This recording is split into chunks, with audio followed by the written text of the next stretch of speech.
We can start it. Okay. Oh, you had a little video glitch, but I think we're good. Yeah.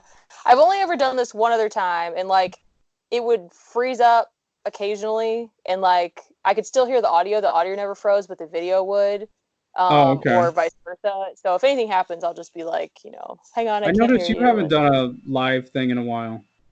I haven't. No, that's all Busy, on me. busy. I just haven't. Yeah, I just haven't sat down to do it, especially right now. Like See, I hate that we're supposed to have like more time right now, right? I feel like yeah, I don't.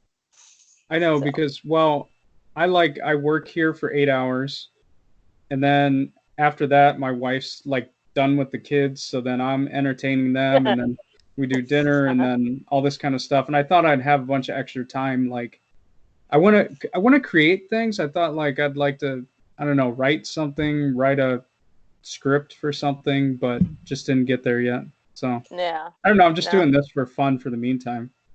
I like it. Like I said, they've been really good, and they're like a good distraction, kind of from everything Yeah, that's going on too. Even if you are talking about like what's happening, it's still a good distraction.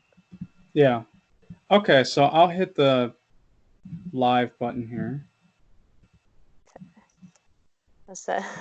Shannon's trying to find us right now. Okay, so it's just popping off. I use OBS, so I'm just trying to figure all this out still. I'm good with computers, but OBS is kind of complicated. Uh, Okay. All I don't know right. how to do any of Now it. So now it's actually us. So okay. so we're here. Hey, what's up, everybody? Welcome to the Adam and Friends show. Today I'm talking with my friend Emily. And Emily is a lot of things. She's a wife, a mother, a member of, I don't really want to say what your job is or anything like that, but you were my director. Yes, Um, I would. yeah, you were my director in a play I was in. And you also Mm-hmm. dabble in horror makeup and all kinds of stuff. So Yes. glad to have No you. attention span. What do you have to say about yourself? I man, that was a wonderful introduction. I think the only thing you left out in all of that I like to do is that I'm a humongous nerd. And you'll see that reflected in all of those things that I do. It carries through in all the different stuff. I see So you at post work, a lot about books too. yes. Yeah. Yeah, I do. I do a lot of reading as much as I can, or like as much as I'd like to be able to.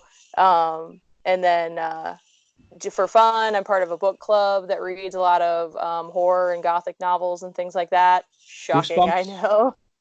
Yeah, I read those are for me. Those aren't part of my Oh, book okay. club, although everyone in my book club would love them. They would read them 100%.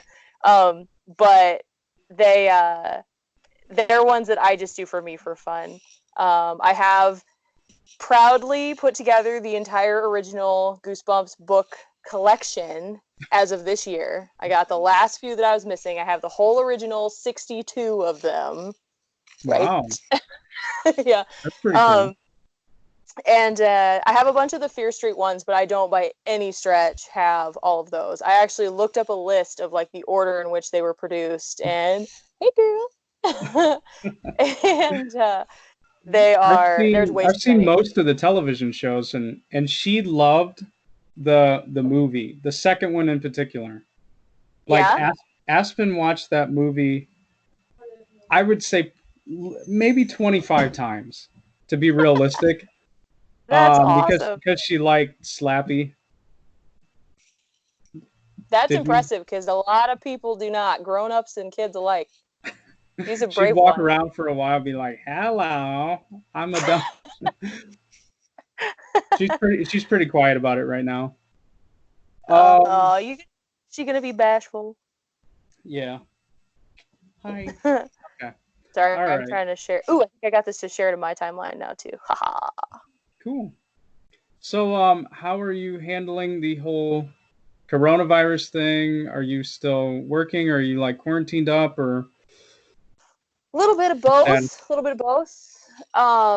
We, my husband and I both, we are still working, but we are quarantining at home outside of that as much as we can. We've definitely tried to change how we do our everyday. We pay a lot more attention to what you wear when you get home and what you don't wear into the house. Or, some people used to scoff at the folks that were always like, don't wear your shoes through the house. You have no idea what you carry through the house when you wear your shoes in. And anymore now, most people were ahead of their time because Yeah. nobody wants to wear that stuff in anymore. And so luckily with my job being in a laboratory, we're a little bit more secluded, a little bit more isolated, more secure facility, so people can't just stroll in and out.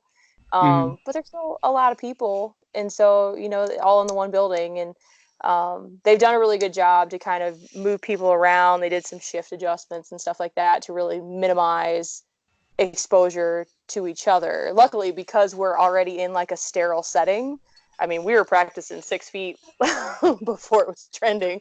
Like, we're all trying to be apart from each other anyway because we're working with gross stuff all the time. But it's wild. It's something that, even each day when something changes, every day, I don't know why I'm surprised anymore, but every time something changes, it's like, I can't believe this is happening. I can't believe we're doing this right now, Yeah. And so it's incredible and a little scary, more just because you don't know how long it's going to last. Everyone says like, oh, this will be over in April. Well, now they're saying May, and then some say through the summer. And so I get encouraged by other parts of the world seem like it's turning around a little bit. Like I yeah. filled my head up with so much scary stuff about this thing. So the other day I was on Reddit. I was like, there's a Reddit coronavirus thing. So I set it to good news. There's a filter for good news. Oh, So that's good. you can look down through all this stuff and they're like, oh, okay, so this country, South Korea, hasn't had any new reported cases. I might be citing that wrong, but anyhow, that might be something I spend a little bit of time on to try to get my mind off of things a little bit. And just like No, no. watching all this stuff and politics and things like that, it gets kind of overwhelming. So I think we all kind of need to pull back a little bit. I mean, we already have our guidelines in place to stay safe and cleanly and stuff like that. If we could just stick with those and maybe tune the rest out, is going to be my goal for the next, until I need to change Oh, things up or something. yeah. But It is pretty wild. People have said, to see how bare like uh, Times Square is in New York and all that kind of stuff, with everybody staying home and sheltering in place. And it seems kind of terrible to say this because it sounds like, I don't mean to make it sound like seeing people isn't a good thing, but people have taken some incredible photos of areas that you would never be able to get a photo with, like, nobody just milling around, oh especially yeah, like places overseas that, all the beautiful architecture and things that they have over there, and they can take a picture down a whole street because nobody's out and about. And so, not that people ruin the photos, but it is kind of interesting to see something like that just some of the stuff from bare Italy bones. where the canals are like crystal clear now. Yeah, yeah, I saw That that was one too. of the things that I had seen. Yeah. It doesn't So seem so much like that around here. I mean, I still see, even with the stay-at-home order, I see people milling about and stuff like that. Because we went out for maybe like 2 supply runs recently, uh-huh. to Dollar General, and I did a curbside pickup at Kroger, and it seems Yeah, like there's still a lot of people out and stuff like that. But have a you fair gone number. out yourself much? A little bit, like I say, going to and from work, and we've done the same thing. Like, we've stopped and done the curbside pickups at Kroger. There have been a couple days where I had them, like, while I was at work, had to go in, and so they actually just brought them and left them. They did the delivery, and they'll do a thing now where they'll leave them, and you don't have to be there to pick them up as long as you verify that they'll be safe wherever they leave them. So I kind of get that for both ends. The people that are inside the house, they might not want to interact with the person that's been in the Kroger. People in the Kroger don't want to interact with people that are holed up in their house. They don't know what Yeah, their health status is, it's a or anything weird like that. existence. It is it's kind of something that I remember seeing the first ever like person free, or like, it was like an interaction free restaurant somewhere overseas, I forget, but you like basically went in, you sit at a table, there's partitions up, so like you don't have to interact with any other patrons when you walk in. There's a window that opens, they like slide you in the menu, and so people are getting your food, but you don't actually have to interact with anybody at any time or anything. It's like an entire solo experience in a restaurant. And I remember seeing it and being like, well, I get that for people that don't want to have any kind of interaction. But now it's, again, man, those Yeah. people were ahead of their time. Like, I bet their restaurant would be booming right now. Yeah, I always did the thing where it was like, I'll go to McDonald's and like instead of going up to the counter, I'll order it on my phone. Mostly just because I could usually get like a free fry or something with it. But my wife is like, just go up to the counter. I'm like, no, I got this. I got this. Oh yeah, she does. She does say she's saying over there that I was touching the kiosk in the restaurant, which I probably wouldn't recommend anymore. But yeah, probably not. the cell phone thing is okay. I did do meal delivery, which is not a thing we have a lot of in this town, but I just got pizza delivered, and I did the thing where I set like a box on my step with the money in it and just like keep the change. And my wife sent me this meme. It was Home Alone, the guy with the machine gun, keep the change, you filthy animal. She's like, you basically did that. Yeah. So it's just like, yeah, drop the pizza and go. And it worked out okay. So get out of here. Yeah. So that's cool. Like, but it's something like I. Go ahead. No, go ahead.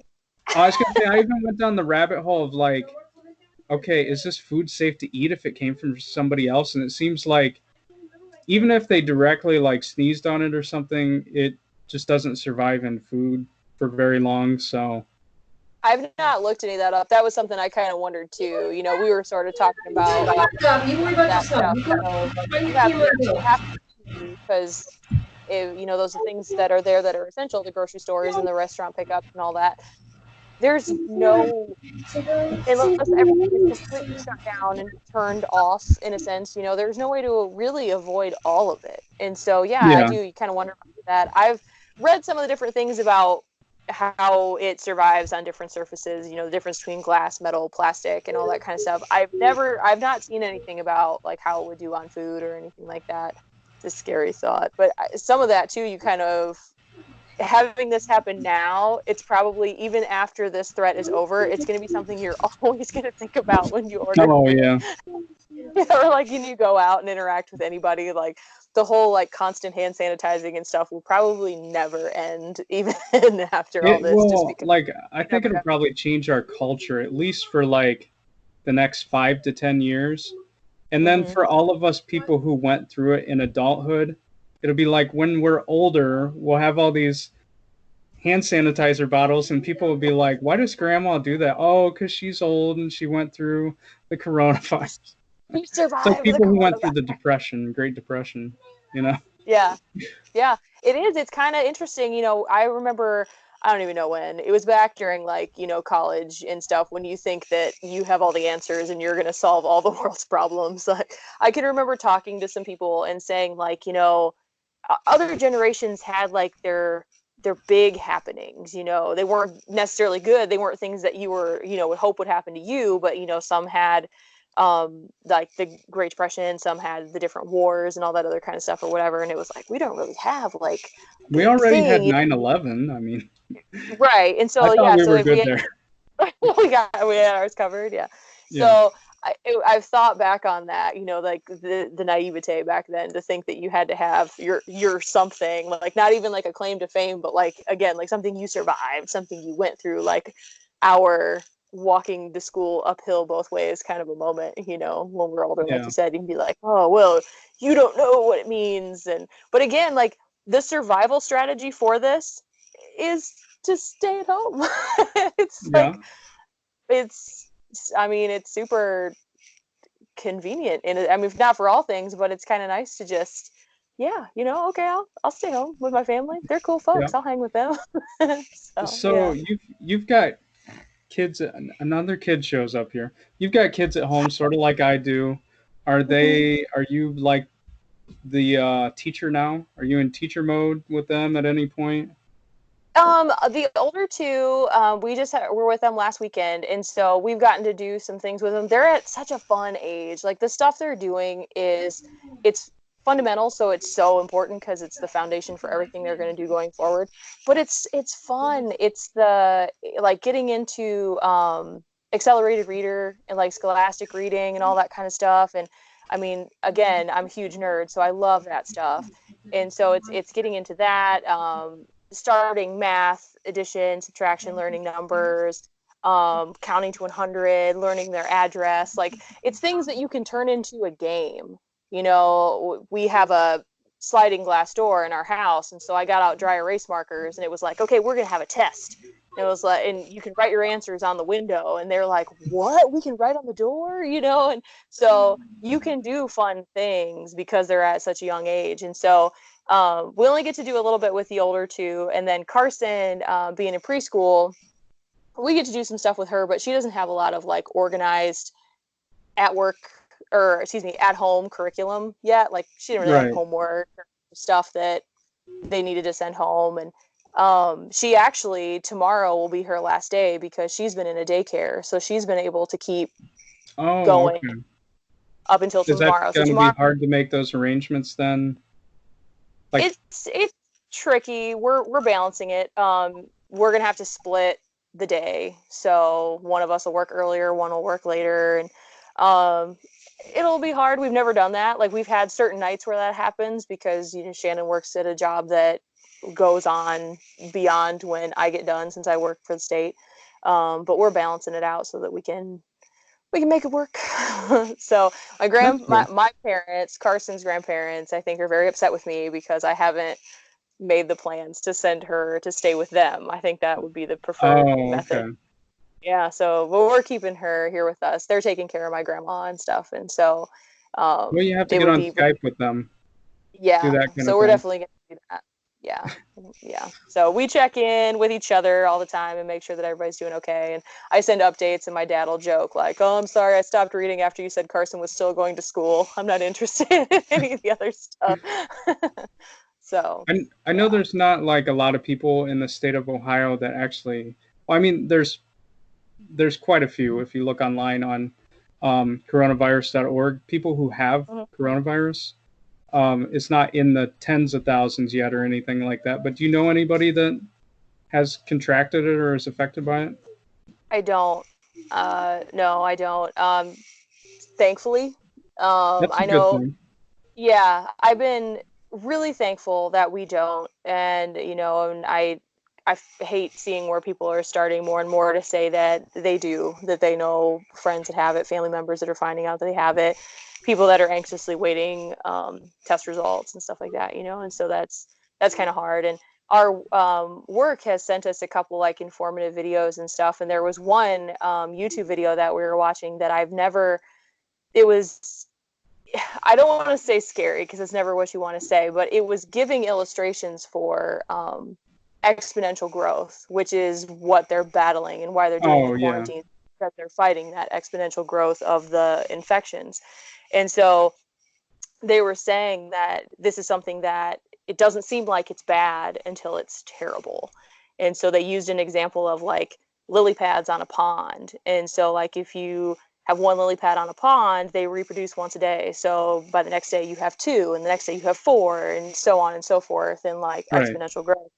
But it was wild because they were saying that if it were to take 60 days for the lily pads to cover the entire pond, how long would it take for half of the pond to be covered?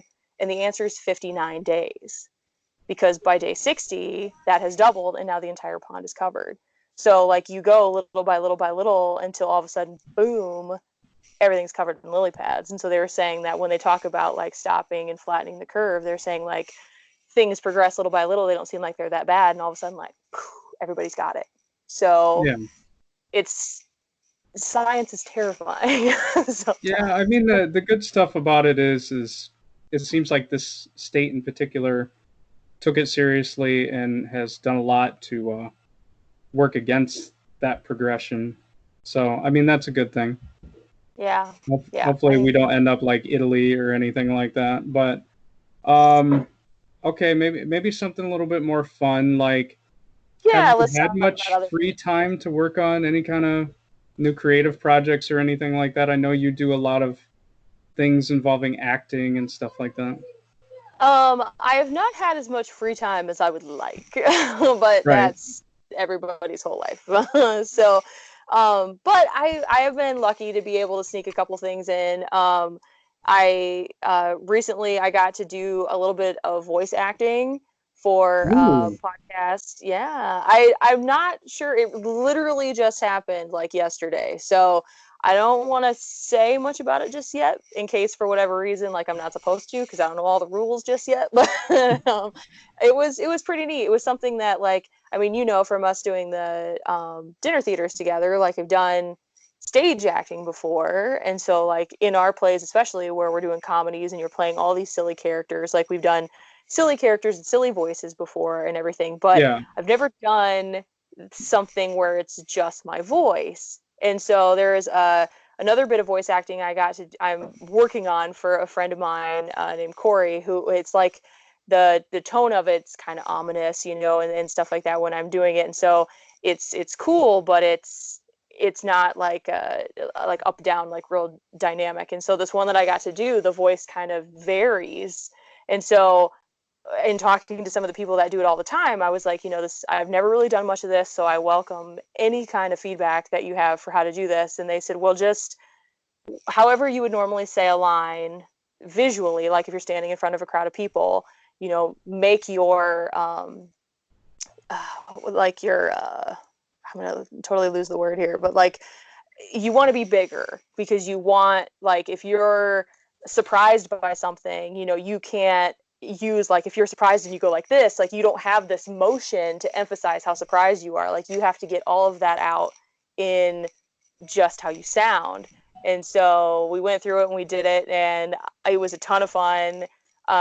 They told me I did a good job. Hopefully they were not just being nice, but they did really good too, because we kind of all sat down and like read through it and all recorded together at the same time. And so I really liked it. And so we'll kind of see what it's like when it's done, and they're going to add, sound effects and background music and all that kind of stuff. And when I know more about whether or not, like, how much I can say about it, I'll say more. But it's like brand new. That'd be awesome. Send Yeah. any of that kind of stuff my way. I like checking out your projects. Yeah, that's got to be a little bit of a change up, stage acting from voice acting, because I've only done like the stage acting stuff, and I'm not like trained or anything, but I just kind of got into it, and I've done it. I don't know how many times, like maybe 8 or 9 times or something like that.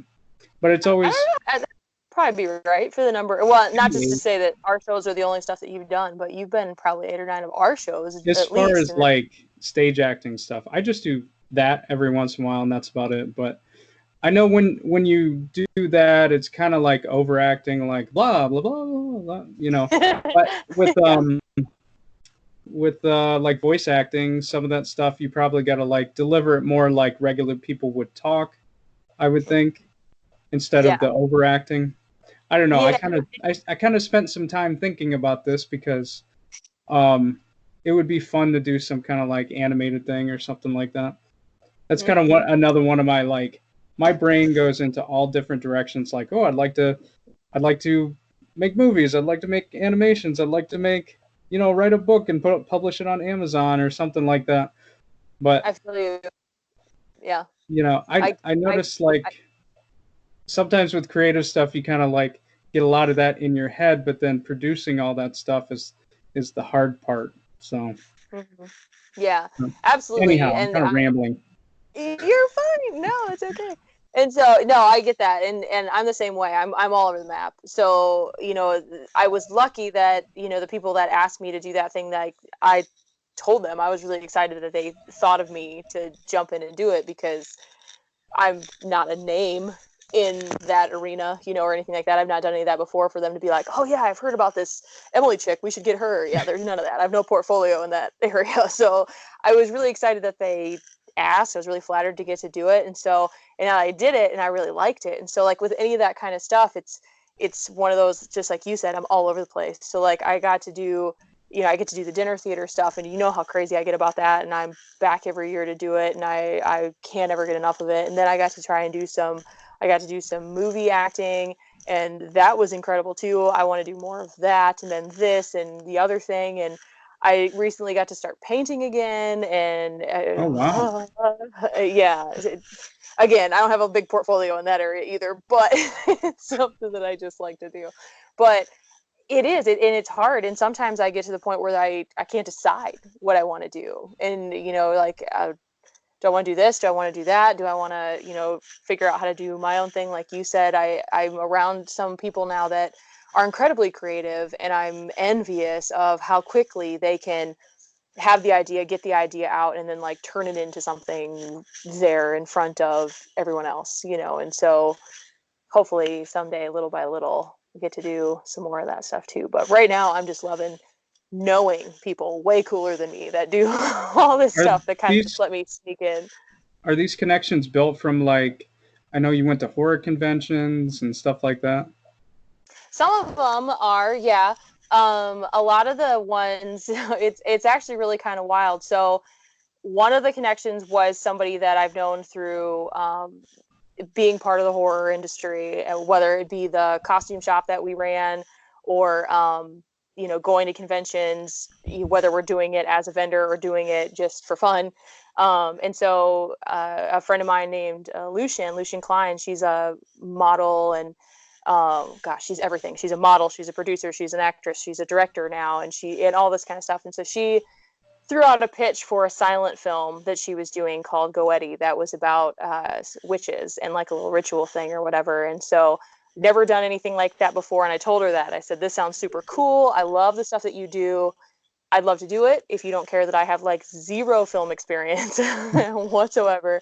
And she said, yeah, but, come on in and try it. You don't have to learn any lines, you just have to kind of, come in. It was very dramatic and pretty, and there was more done kind of with movement and music than anything else, obviously, because it's a silent film. And so it was incredible getting to do it. I loved that she gave me the opportunity to do that. And so then it kind of like spanned on from there. So a friend of mine does a podcast about books, and his name's Corey. He does a podcast called the Diabolical Index, and it's awesome. If you ever get a chance, look it up. Like, he's an Okay, I'll essential have to check employee it right out. now. I'll bookmark He's it. an essential employee, so he's working a lot right now. So it may be a minute before he gets a chance to do another episode, but it's awesome. The man just knows way more than anybody I've ever met about books. And so I met him, watched his podcast, and then he has a tech guy named Andrew who he knew one of the other actresses in Goetti. So he was then part of a holiday horror anthology project. And so it was just kind of like a little small world kind of a deal. He sent me a message like, hey, I didn't know that you liked acting. And it was like, well, I do, yeah. And he's like, well, a buddy of mine and I are doing a project, and so, would you like to jump on board with this? And so I dove in. And I have not regretted it a single day. I got to meet a ton of really cool people. The movie that we did with them then is Season's Greetings 2, and it was put out by Concept Media and Taint Bad Productions and all that. And I love it. It's the greatest thing. Like, it was such a, like, the little horror movie geek in me, just the whole thing was just the most incredible Yeah, experience. I did watch it, by the way, and I did get excited about your death scene. I thought that was really good. Thank you. You're not as excited as I got, let me tell you. But that is pretty cool. It's like only your second project, and you can say, "Oh, it's out on Amazon." It You is. can, yeah. Yeah, I did. It's on. I've learned so much that I feel so silly. Like, I've been in this industry in different capacities for so long, and there's still so many things I don't know. And like, I love that. Like, I love that there's still so much that I haven't even like gotten a chance to tap into or experience yet. But I've learned so much stuff, and I knew obviously about Amazon. I have my own Amazon and everything, but I've learned about, like, I didn't know that Vimeo was a streaming service. I found out about that, and I think like Tubi, I think, is another one. I don't Oh know. yeah, yeah. Yeah, and so, and no, so not only am I excited that I got to be in something that now streams on some of these services, but then in finding out about these, like, I have seen so much more incredible horror films, indie films, and all this other kind of stuff. And again, it's neat to see all these really creative, talented, brilliant people that are doing, all these projects and stuff like that. Like, it amazes me what these people do. I went down a rabbit hole of like, I was trying to find awesome independent horror films to watch. And there's this channel I'm going to plug on YouTube. It's called Shudder. Or no, not Shudder. I'm sorry. My wires are getting crossed here. What the heck is that YouTube channel called? I need to research my stuff before I talk about it. I was going to say, yeah, that was Shudder. Okay, anyhow, I was going to say Shudder's pretty cool. Like, I did watch all the Creepshow stuff on Shudder, but what was that one? Oh, there was like some YouTube horror stuff. Okay, I'm gonna find it at some point and I'll send it to you. Anyhow, there's like a lot of stuff that happens on YouTube that's independent, and it's kind of cool in this day and age that somebody could produce and publish their own thing. Like, that would be fun. I think we got to work on something like that. It would be awesome. It's all it is. I mean, I don't mean to make it sound like it's something that like is easy, but it is something that's attainable. Like, if you have the drive and the wherewithal to go do it, yeah, you can go do it. And like I said, it's amazing to me. The turnaround time on Season's Greeting 2 was mind blowing. And I mean, granted, they were trying to put it out for Christmas since it was a holiday based deal. Yeah. I never would have thought, because like I said, it's something that is so beyond anything I've ever been involved in. Like, we did the filming in a weekend, and then when they were talking the next week, or like even almost like the next day, or if we finished on a Sunday, it was almost like that following Monday or even Tuesday. They're like, oh yeah, so we've got it pretty much all edited. We're working on the score right now. And I was like, oh my gosh, you people never sleep. It's amazing. And so, but they're just that good at their craft, that they can turn all that stuff around like that. And you can't help but admire the crap out of that. So, okay, I found what I was talking about. And like I said, you can go down a big rabbit hole watching these. They're mostly around 15-minute independent horror movies, but it's called Alter, Alter. Okay. So you should definitely check that out. I'm writing that down. I have no connection with them or anything like that, but but I just thought that was like up your alley and good enough to plug. Yeah. So there's some really well produced, like, fun stuff on there. Yeah. So like, speaking of horror movies, like, what's your top stuff? Do you have a top 5? Oh heavens. I would not be able to narrow it down. It would be awful. It would take way too long. I can tell you things I've watched recently that I've liked. Okay. So recently, I've tried to watch some things that I haven't seen before. Mostly because, again, with everything that's going on, I like kind of look for distraction, and seeing something I've never seen before is a better distraction. I have not gotten to. I have seen where Prime is doing their like cinematic movie releases, so like new releases are on there since we can't go to movie theaters right now. Yeah. And I like fully intend on seeing The Hunt and The Invisible Man. I am super excited to see those. I have not seen those yet, but I am really excited to try and see those. Recently I got into Shudder since you brought it up. Yeah. But I love my Shudder account. Same thing. I watched all the Creepshow stuff. When they did that Hell House movie, Hell House LLC, the thing they did about the haunted house and all that, and Shudder went on to make 2 more following it, and so I watched those because I really liked the first one. The other 2 were pretty good too, although like I think one of the great things about the first one is its simplicity. Like, it was great, it was scary, and the scariness was very simply done. Like, you didn't have to have a lot of extra, glitz and glam to make it scary. It was just scary. And so 2 was also good. It had some great moments. 3, they all had like their merits, but the further it went, it was like they went deeper and deeper with the story. And so you kind of lost that simplicity by the time you got to the end. But I do not regret taking the time to watch them. They were pretty good. Another one I got into today that I was talking to a friend of mine, his name's TJ. He does another podcast that you'd probably like too. Is called Heckles Horror. and they talk about horror movies, shockingly enough. um, but he always talks about a director, actor, writer, again, another person that wears like a ton of hats, named Adam Green. And he loves Adam Green. And so, rightfully so, I've not myself seen as much of Adam Green's work as I should, but I recently watched a movie called Digging Up the Marrow. And you should check this one out because it's pretty cool, because it's a movie done about a documentary being done.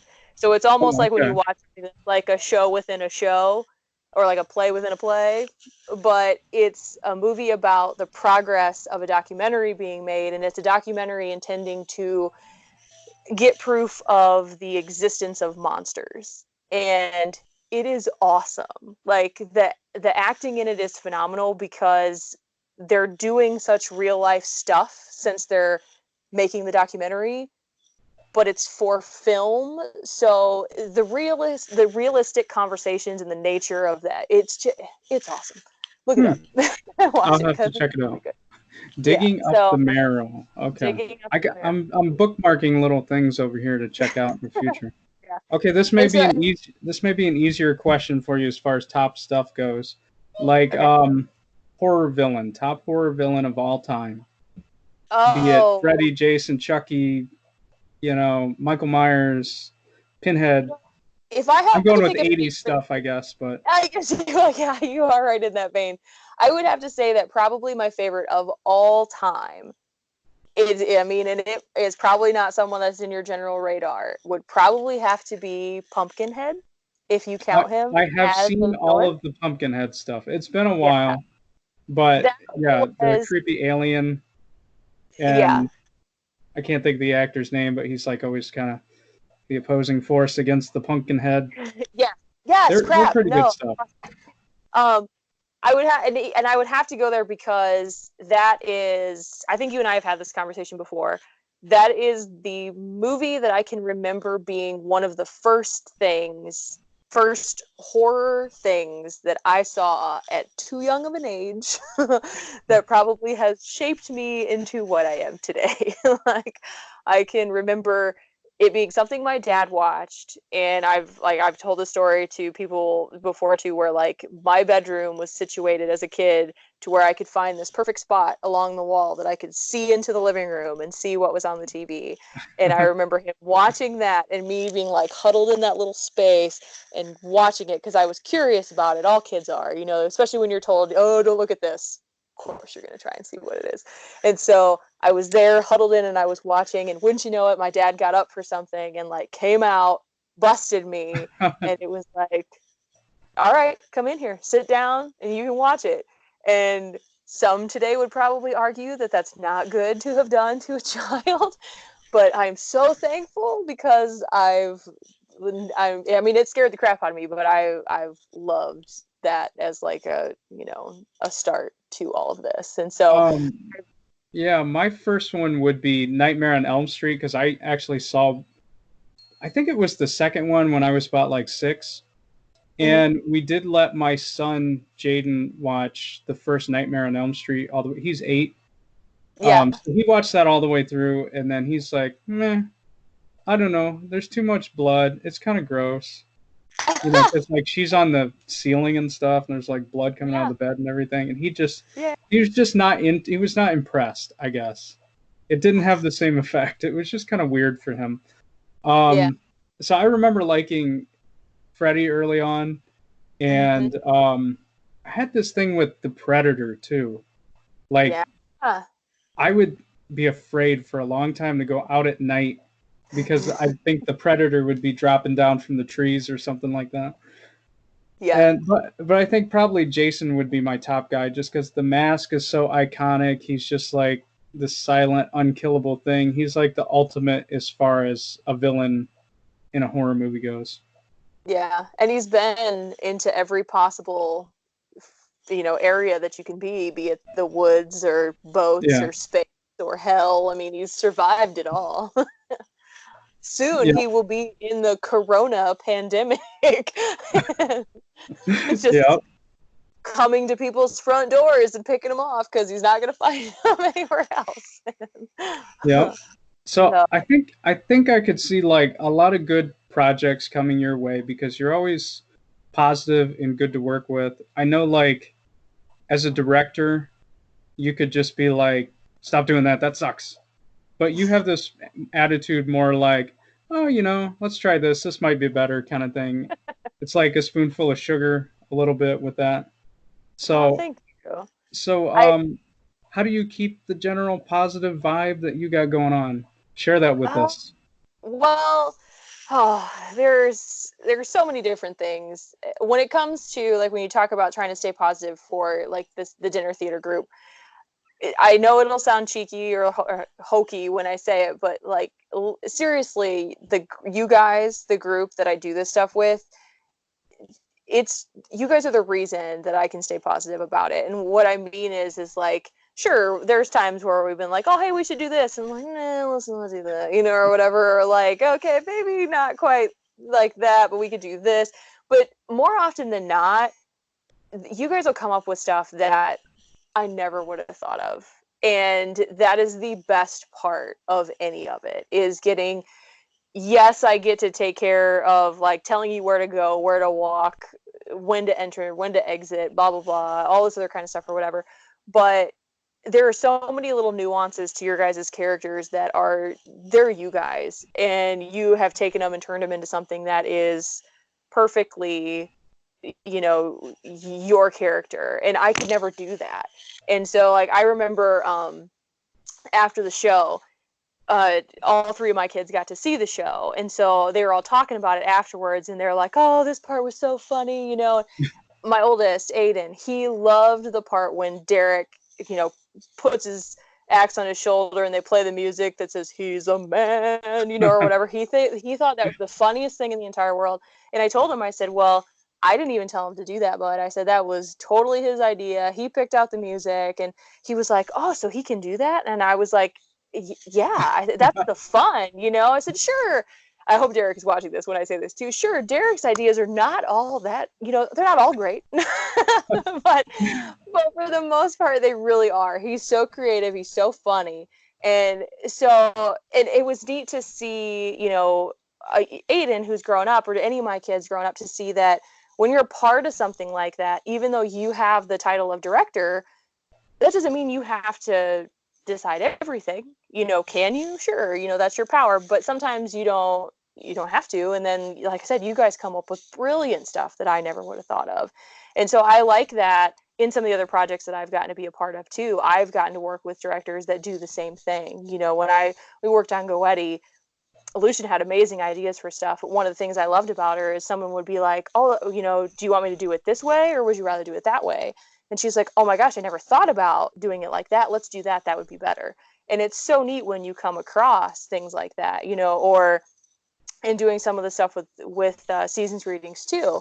There was a point where one of the actors, he was so good at his part, and he would say lines, and when we would cut, everyone is rolling, and the guy that wrote it, TJ, he's like, I shouldn't have even wrote your lines. Like, I should have just let you come up with your own stuff, because the things that you're saying are hilarious. And so it's neat to have that give and take where you know who's in charge, and if someone says, hey, you got to do it exactly like this, you say, all right, absolutely, if that's what you want, that's how I'll do it.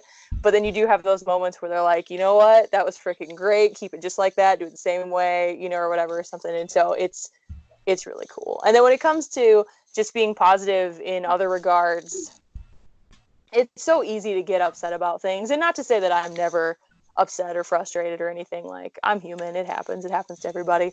But as I've grown up, it's been nice to kind of figure out what things you are able to even do anything about.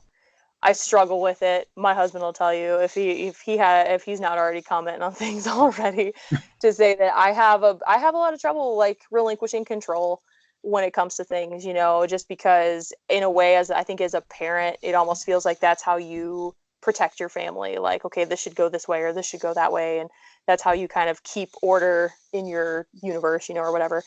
But life Yeah. doesn't allow that. People say the universe laughs at your plans, and there couldn't be anything more accurate, and so you just kind of, through the experience, good or bad, you kind of learn how to roll with things and stuff like that. And everything is just so much easier when you can kind of laugh about it, when you can Heck say yeah. like, oh, you know, It doesn't work all the time. Some things you can't just laugh off, but whatever you can do to try to see irony in something, or to see the humor in it, or to be like, okay, you know what, that really sucked, but we could use it as a lesson for how to not do this ever again, or something like that. So just try to find the humor in it.